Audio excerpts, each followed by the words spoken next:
Hello friends, welcome to crazy GK trick. दोस्तों, आज के इस वीडियो में हम बात कर रहे हैं बायोलॉजी का एक काफ़ी इंपॉर्टेंट लेक्चर है, तंत्रिका तंत्र, नर्वस सिस्टम।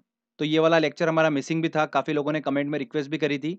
तो फ्रेंड्स, आज के इस वीडियो में अच्छे से हम समझेंगे इसको। साथ ही साथ दोस्तों, लास्ट में मैंने एक काफ़ी इंपॉर्टेंट टेस्ट भी इंक्लूड करा आपके लिए। इस टॉपिक से जो लास्ट ईयर एग्जाम्स में क्वेश्चंस पूछे गए हैं, वो सारे क्वेश्चन मैंने इस टेस्ट में इंक्लूड करे हैं, तो आप टेस्ट जरूर लगाइएगा, आपको काफ़ी बेनिफिट मिलेगा। चलिए दोस्तों, लेक्चर को स्टार्ट करते हैं। सबसे पहले हम बात करते हैं तंत्रिका तंत्र, नर्वस सिस्टम होता क्या है।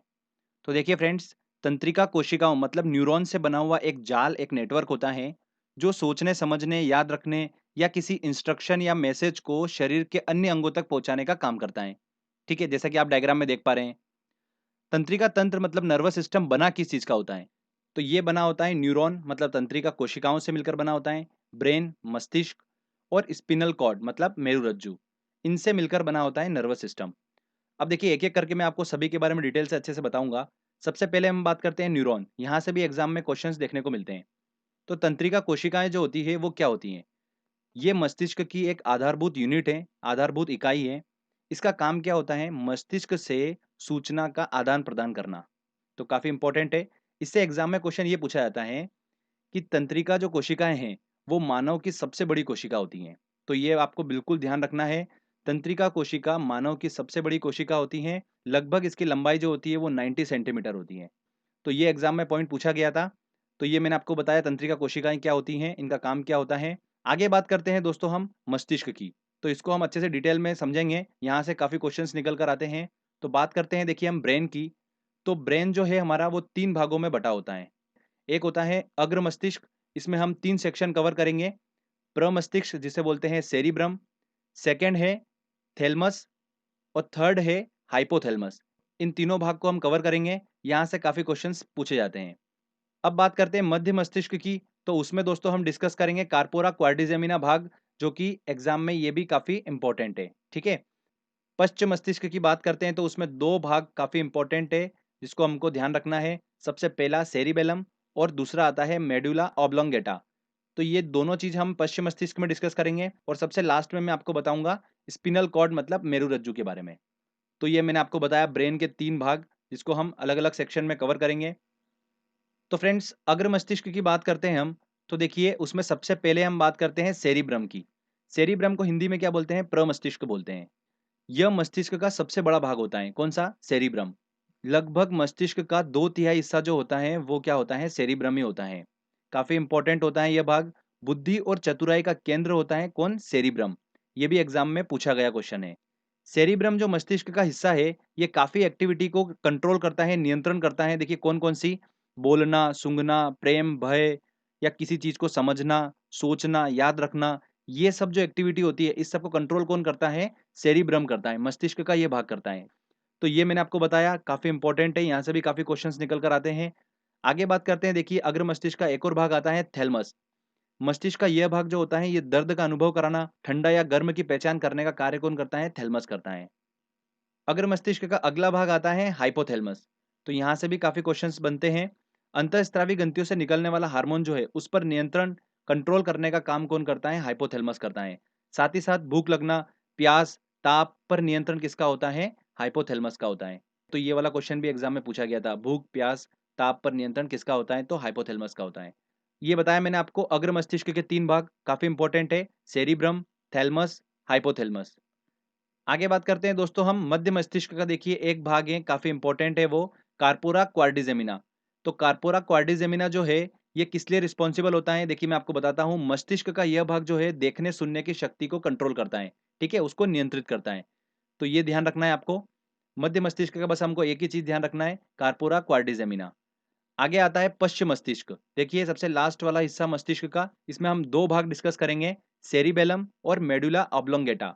मेडुला जो है ये काफ़ी इंपॉर्टेंट है और यहाँ से 2 से 3 बार एग्जाम में क्वेश्चन पूछा जा चुका है। तो चलिए मैं आपको बताता हूँ एक-एक करके। देखिए ये वाला जो हिस्सा होता है मस्तिष्क का, ये कहलाता है सेरिबेलम। मस्तिष्क का इस भाग का जो काम होता है, वो होता है सिर्फ़ और सिर्फ़ शरीर का संतुलन बनाए रखना। इसलिए शरीर के संतुलन के लिए कौन रिस्पॉन्सिबल होता है? सेरिबेलम होता है। आपको डायग्राम में दिख रहा होगा ये भाग कहाँ पर है। अगला भाग जो आता है वो आता है मेडुला। बहुत ही इंपॉर्टेंट है, यहाँ से बार-बार क्वेश्चन पूछा गया और 2015-16 एसएससी में भी क्वेश्चन पूछा गया था। मैं आपको बताऊँगा कौन-सा क्वेश्चन पूछा गया था। मेडुला जो हिस्सा होता है मस्तिष्क का, ये मस्तिष्क का सबसे पीछे का भाग होता है, ठीक है। और इसका देखिए काम क्या होता है, हार्ट बीट को नियंत्रण करना, ब्लड प्रेशर को नियंत्रण करना और श्वसन का नियंत्रण करने का कार्य किसका होता है, मेडुला का होता है। तो फ्रेंड्स 2015-16 एसएससी में ये क्वेश्चन पूछा गया था कि श्वसन का नियंत्रण करने का काम मस्तिष्क का कौन सा भाग करता है, तो कौन सा करता है, मेडुला करता है, ठीक है। तो ये आपको दिमाग में रखना है। तो फ्रेंड्स ये मैंने आपको बताए हैं अग्र मस्तिष्क, मध्य मस्तिष्क और पश्चिम मस्तिष्क के सारे भाग बताए मैंने आपको। बस आपको जितना दे रहा हूँ ना नॉलेज में, बस आपको उतना ध्यान रखना है। इसके अलावा आप बिल्कुल भी टेंशन मत लीजिए, ज़्यादा डेप्थ में मत जाना, क्वेश्चंस इन्हीं में से देखने को मिलेगा आपको। मस्तिष्क का एक हिस्सा बच जाता है, उसको भी हम डिस्कस कर लेते हैं, वो है स्पिनल कॉर्ड। इसको हिंदी में बोलते हैं मेरुरज्जु। ये मस्तिष्क का वह भाग है जो बैकबोन तक फैला होता है और इसका काम क्या होता है वो भी हम समझ लेते हैं। रिफ्लेक्स एक्शन जो होती है, प्रतिवर्ती क्रिया, उसका नियंत्रण करने का काम किसका होता है, स्पिनल कॉर्ड का होता है। तो रिफ्लेक्स एक्शन क्या होता है, देखिए एग्जांपल आपको बताता हूं मैं। जैसे कि आंखों में कीड़ा गिरने पर आंख खुद ही बंद हो जाती है, उसको क्या बोलते हैं, रिफ्लेक्स एक्शन बोलते हैं। और ऐसी एक्टिविटी पर नियंत्रण किसका होता है, स्पिनल कॉर्ड का होता है, मेरुरज्जु का होता है, ठीक है फ्रेंड्स। तो दोस्तों ये मैंने आपको पूरा नर्वस सिस्टम के सारे भाग बता दिए हैं। कुछ इंपॉर्टेंट पॉइंट्स और डिस्कस कर लेते हैं जो एग्जाम में पूछे जाते हैं। ईईजी का प्रयोग मस्तिष्क संबंधी बीमारी का पता लगाने में किया जाता है। ईईजी का फुल फॉर्म जो होता है वो क्या होता है, इलेक्ट्रोएन्सेफेलोग्राफ, ठीक है। ये मैंने आपको रोग उपचार वाले वीडियो में बताया था अच्छे से। अगला देखिए पॉइंट, रिफ्लेक्स एक्शन जो होता है उसका सबसे पहले जो पता लगाया था वो किसने लगाया था, मार्शल हॉल ने पता लगाया था। अगला देखिए इंपॉर्टेंट पॉइंट, मस्तिष्क का औसतन वजन जो होता है वो कितना होता है, 1400 ग्राम होता है, तो ये आपको पता होना चाहिए। लास्ट में देखिए ये एग्जाम में पूछा गया क्वेश्चन है कि जन्म के बाद जो मानव होता है उसके जो नर्वस टिश्यू होता है उसका विभाजन नहीं होता है, तंत्रिका ऊतक में कोई भी विभाजन नहीं देखा जाता है जन्म के बाद से। तो बस ये कुछ इंपॉर्टेंट पॉइंट्स थे जिनको आपको दिमाग में रखना है। तो फ्रेंड चलिए मैं आपको अब 3 इंपॉर्टेंट भाग बताता हूँ मस्तिष्क के जो आपको बिल्कुल आना चाहिए। एक बार रिवीजन कर लेते हैं। मेडुला, मेडुला जो हिस्सा है मस्तिष्क का वो किस लिए रिस्पॉन्सिबल होता है, देखिए क्या नियंत्रण करता है, क्या कंट्रोल करता है मेडुला, हार्ट बीट को नियंत्रण करता है, ब्लड प्रेशर को नियंत्रण करता है, श्वसन का नियंत्रण करता है, ये काम होता है मेडुला का। अगला देखिए हाइपोथैलेमस, ये भी बहुत इंपॉर्टेंट है, ध्यान रखना, भूख प्यास ताप पर नियंत्रण करने का काम कौन करता है, हाइपोथैलेमस करता है। सेरिब्रम आता है अगला, सेरिब्रम बुद्धि चतुराई का केंद्र होता है, ठीक है, सबसे बड़ा हिस्सा होता है मस्तिष्क का ये। किसी बात को सोचने समझने की शक्ति, याद रखने की शक्ति का नियंत्रण कौन करता है, सेरिब्रम करता है। तो ये तीनों बहुत इंपॉर्टेंट है, आपको ये तीनों आना ही चाहिए, एग्जाम में इनसे ज़्यादा क्वेश्चंस पूछे जाते हैं। तो फ्रेंड चलिए यहाँ पर हमारा देखिए नर्वस सिस्टम जो है पूरा कंप्लीट होता है, तीनों भाग हमने अच्छे से डिस्कस कर लिए हैं। अब बारी है टेस्ट लगाने की, चलिए टेस्ट लगाते हैं। देखिए दोस्तों पहला क्वेश्चन है, मस्तिष्क के किस भाग में भूख लगने और भोजन से तृप्ति की अनुभूति करने का केंद्र स्थित है, किस भाग में स्थित है, ये मैंने आपको बताया था हाइपोथैलेमस में। तो आंसर क्या होगा इसका, सी आंसर होगा। देखिए अगला, सेरेब्रम किससे संबंधित है, तो सेरेब्रम जो है ये मस्तिष्क का हिस्सा है और मस्तिष्क का सबसे बड़ा हिस्सा कौन सा है, सेरेब्रम ही है। मनुष्य के मस्तिष्क का सबसे बड़ा भाग है कौन सा है, सेरेब्रम, इसको हिंदी में क्या बोलते हैं, प्रमस्तिष्क बोलते हैं।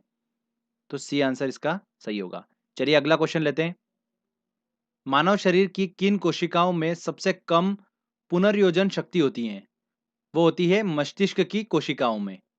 देखिए अगला क्वेश्चन, मानव मस्तिष्क का भार कितना होता है, तो मस्तिष्क का भार कितना होता है, औसतन 1400 ग्राम। प्रतिवर्ती क्रियाओं, रिफ्लेक्स एक्शन का नियंत्रण केंद्र कहां पर है, प्रतिवर्ती क्रियाओं को कौन नियंत्रित करता है, मेरुरज्जु स्पिनल कॉर्ड नियंत्रित करती है। अगला क्वेश्चन लेते हैं, न्यूरॉन क्या है, न्यूरॉन क्या है, तंत्रिका तंत्र की आधारभूत इकाई है। डी आंसर इसका बिल्कुल सही होगा। न्यूरॉन का काम क्या होता है, इंस्ट्रक्शन या मैसेज को शरीर के अन्य अंगों तक पहुंचाने का काम होता है और यह नर्वस सिस्टम की क्या है, आधारभूत इकाई है। श्वसन का नियंत्रण मस्तिष्क के किस भाग से किया जाता है, देखिए ये पिछली बार का क्वेश्चन है। श्वसन का नियंत्रण जो है वो मस्तिष्क के मेडुला भाग के द्वारा किया जाता है। तो आंसर क्या होगा इसका, बी आंसर। अगला है, जन्म के बाद मानव के किस ऊतक में कोई कोशिका विभाजन नहीं होता है, तो किस में नहीं होता है, तंत्रिका ऊतक में, नर्वस टिश्यू में। आंसर क्या होगा इसका, बी आंसर। चलिए अगला क्वेश्चन लेते हैं। मानव शरीर में सबसे लंबी कोशिका कौन सी है, सबसे लंबी कोशिका कौन सी होती है, तंत्रिका कोशिका। डी आंसर सही होगा, लगभग 90 सेंटीमीटर लंबी होती है ये।